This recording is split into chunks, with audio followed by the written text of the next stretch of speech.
आपल्याला माहीत आहे की अहिल्याबाई होळकर यांची 350वी जयंती ही मोठ्या उत्साहामध्ये सर्व महाराष्ट्रामध्ये आणि पूर्ण देशभरामध्ये झाली आणि त्यामुळे अहिल्याबाईंचं असणारं जे योगदान आहे, योगदान या देशासाठी असणारं किती मोठं आहे हे आपण सर्वांनी जाणता आणि त्या दृष्टिकोनातून जवळजवळ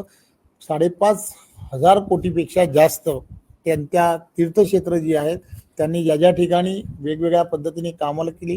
किंवा ज्या मंदिरांचा जीर्णोद्धार केला, ज्या ठिकाणी विहिरी बांधल्या किंवा जे त्यांनी त्यावेळच्या काळामध्ये केलेलं काम होतं त्या सर्व भागांमध्ये त्या